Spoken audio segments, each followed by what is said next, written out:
Hello everyone, welcome to GK reference. ডাব্লিউবিপিএসসির miscellaneous 2000 থেকে 2019 সালের সমস্ত সাবজেক্ট ওয়াইজ PYQ সলভে সকলকে জানাই স্বাগত। আজকে আমরা জেনারেল সায়েন্সের পার্ট 5 আলোচনা করব। এর আগে 4টি পার্ট হয়ে গেছে সায়েন্সের, আর বাকি সাবজেক্টগুলো কভার হয়ে গেছে। তোমরা চাইলে কিন্তু প্লেলিস্ট ফলো করতে পারো।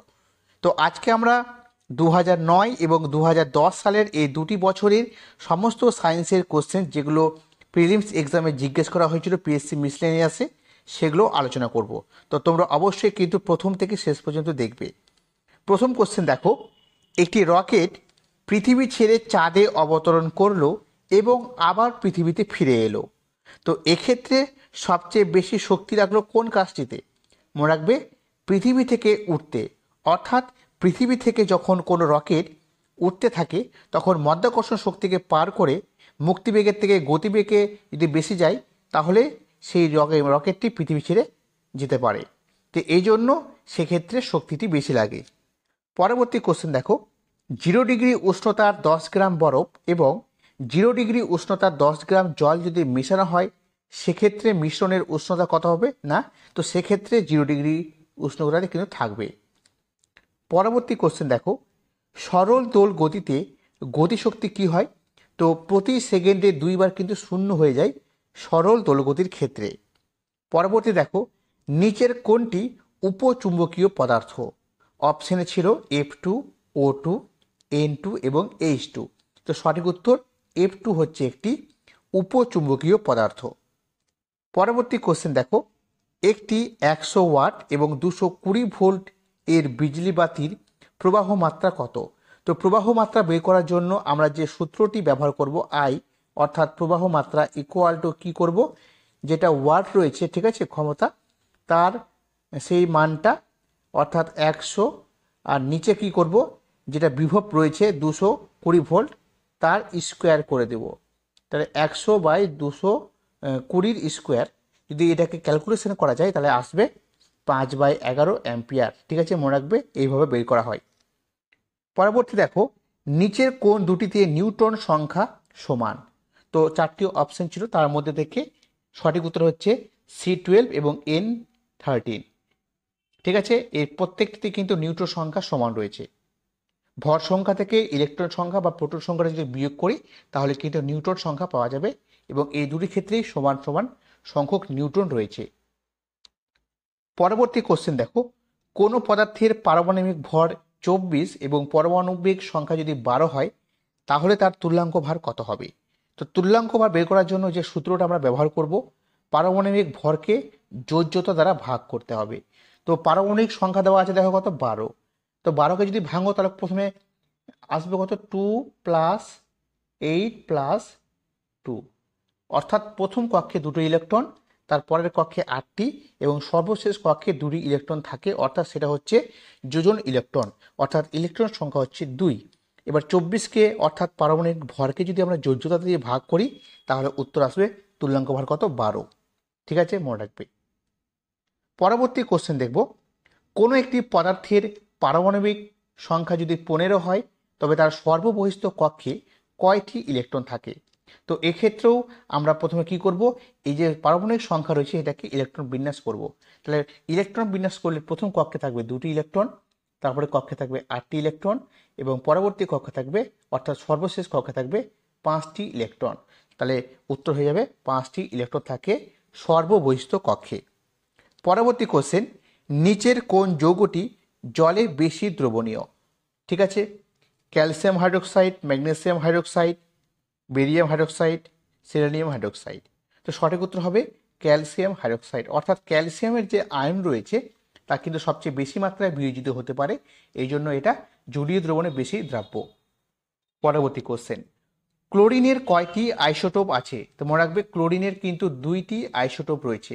ঠিক আছে, তারপর যে মৌলটি জলের সঙ্গে বিক্রিয়ায় অক্সিজেন উৎপন্ন করে সেই মৌলটির নাম কি? তো সেটা হচ্ছে ফ্লোরিন। অপশন ছিল ফসফরাস, Na অর্থাৎ সোডিয়াম এবং আয়োডিন। তো সঠিক উত্তর হচ্ছে ফ্লোরিন। এটি জলের সঙ্গে বিক্রিয়ায় অক্সিজেন গ্যাস উৎপন্ন করে। পরবর্তী, নিচের কোন অ্যাসিডটি সবচেয়ে বেশি তীব্র? ঠিক আছে, তো তো ClCH3COOH একটা এটা ছিল। তারপরে অপশানে ছিল ফর্মিক অ্যাসিড, ঠিক আছে, তারপরে অ্যাসিটিক অ্যাসিড এবং আরেকটা যৌগ। তো মনে রাখবে যদি কোনো হাইড্রোক্সিল, ঠিক আছে, মূলকে যদি সেল পরমাণু যুক্ত থাকে তবে কিন্তু তার অ্যাসিডের মাত্রাটা কিন্তু আরও তীব্র হয়ে যায়। তো এই মাত্র এই অপশানটাতে সে রয়েছে, তো এটা হচ্ছে সবচেয়ে বেশি তীব্র অ্যাসিড, ঠিক আছে। পরবর্তী কোশ্চেন, ইউরিয়া হলো গবেষণাগারে প্রস্তুত প্রথম জৈব যৌগ। তো প্রথম তৈরি এই জৈব যৌগ ইউরিয়া কে প্রস্তুত করেছিলেন? বিজ্ঞানী হোলার, ঠিক আছে, মনে রাখবে। পরবর্তী কোশ্চেন দেখব, দেহকোষের ডিপ্লয়েড নিউক্লিয়াসকে কি বলা হয়? তো দেহকোষের নিউক্লিয়াস যেটা রয়েছে ডিপ্লয়েড, তাকে বলা হচ্ছে হেটেরোক্যারিয়ন। হেটেরোক্যারিয়ন বলা হয় দেহকোষের ডিপ্লয়েড নিউক্লিয়াসকে। পরবর্তী কোশ্চেনগুলো আমরা দেখব, শ্বাসনালী ফুলকা, এইভাবে কোশ্চেনটা ছিল। তো শ্বাসনালী ফুলকা বলতে কি বোঝাতে চাইছে? অ্যাকচুয়ালি বহিঃফুলকাকে প্রকাশ করেছে। তো বহিঃফুলকা বা শ্বাসনালী ফুলকা যেটা রয়েছে সেটা কোন প্রাণীতে দেখতে পাওয়া যায়? অপশন ছিল লিমুলাস বা রাজকাঁকড়া, মাছ, স্যালামান্ডার এবং মশা লার্ভা। তো লিমুলাস বা রাজকাঁকড়া দেখতে পাওয়া যায় বহিঃফুলকা বা শ্বাসনালী ফুলকা। পরবর্তী কোশ্চেন, নিম্নলিখিত কোনটি পিরিমিডিন বেস নয়? গুয়ানিন হচ্ছে সঠিক অ্যান্সার।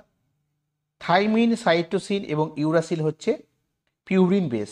আর পিরিমিডিন বেস, আচ্ছা সরি এটা ভুল বললাম, পিরিমিডিন বেস হচ্ছে থাইমিন, সাইটোসিন আর ইউরাসিল।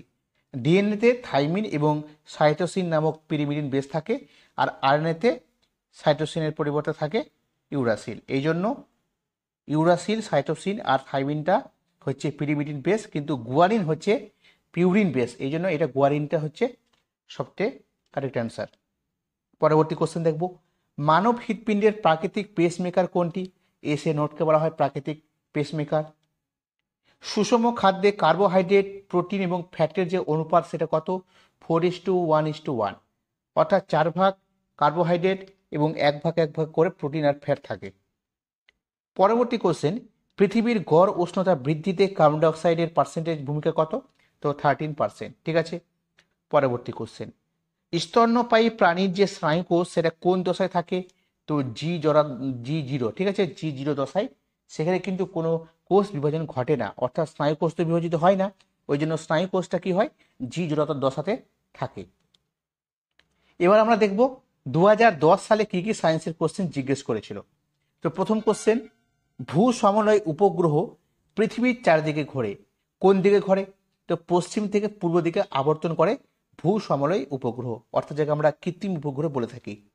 তারপর 1000 হার্জ কম্পাঙ্কের হুইসেল বাজিয়ে একটি ট্রেন একটি স্টেশনের দিকে যদি এগিয়ে আসে তাহলে স্টেশনে দাঁড়ানো কোনো শ্রোতার কানে হুইসেলটির আপাত কম্পাঙ্ক কত হবে?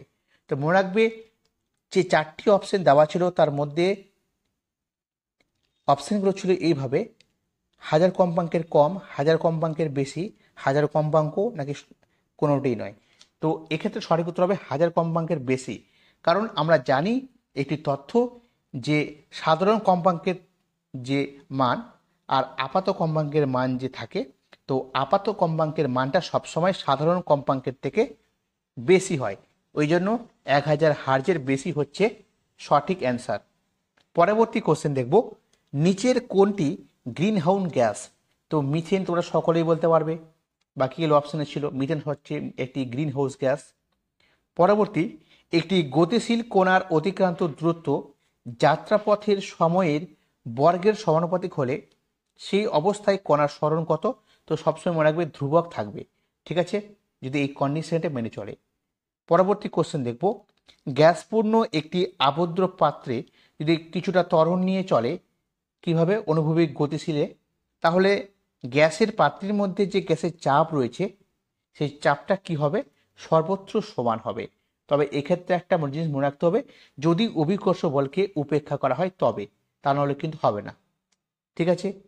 পরবর্তী কোশ্চেনগুলো আমরা আলোচনা করব কি রয়েছে দেখো। তো পরবর্তী কোশ্চেন রয়েছে, একটি ধনাত্মক তড়িদাহিত কাচদণ্ড যদি একটি ঝুলন্ত বস্তুকে আকর্ষণ করে এবং তারপর তাকে বিকর্ষণ করে, তো সেক্ষেত্রে তড়িদাহিত বস্তুটা কীরকম হবে?